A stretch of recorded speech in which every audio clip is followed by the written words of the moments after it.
Desiree Taylor, and this is my week 5 discussion. Um, and for this week, we're supposed to be reading chapter 4 of Carter and Curtis. And you're supposed to think about an area represented by the principles in the book that you could strengthen, improve, or change.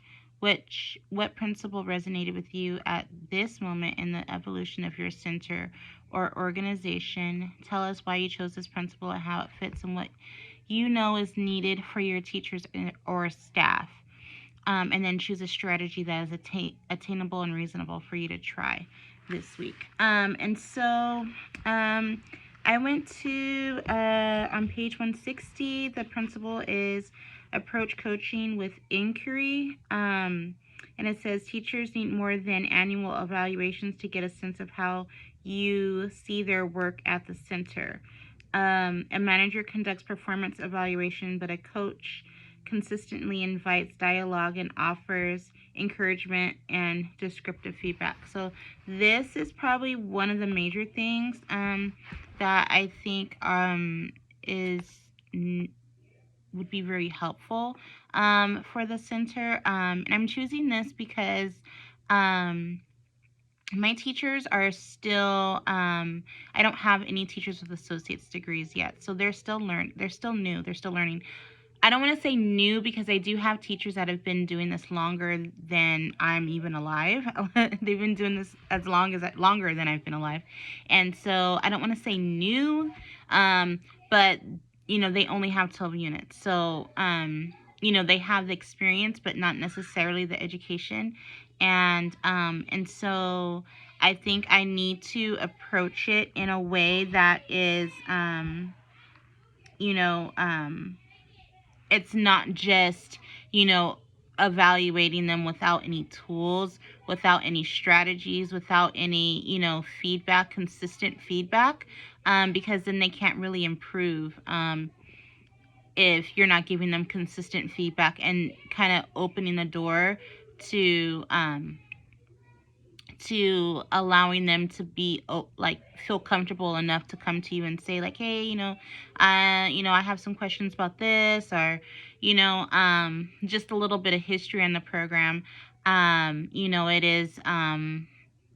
It's not it does not use research based curriculum, and it's the curriculum that they're using does put out really good results, learning outcomes for the children.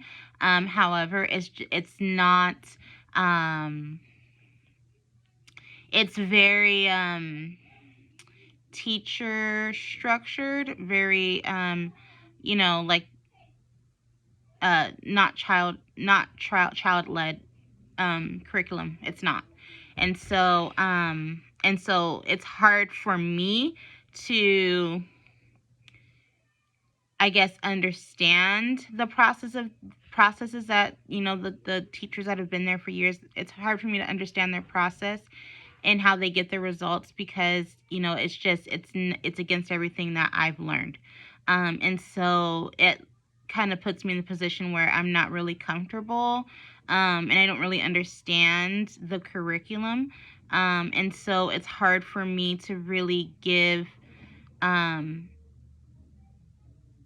genuine feedback without being critical or too critical because it's not the curriculum I would use, or I would want to use. And so I need to, that strategy that's going to be for me, it's going to see like it's the first one, develop questions to guide your own observations. That's on page 161.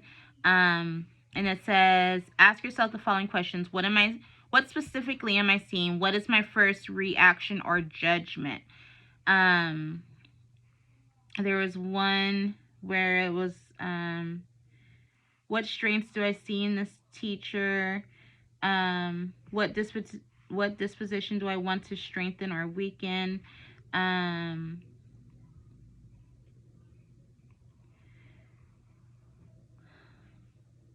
Yeah, the judgment one. What is my first reaction or judgment? That's really going to be the big thing for me because I feel like Sometimes my experience and my education can sometimes get a little bit in the way of um, letting the teachers be who they are, and do well in what they know.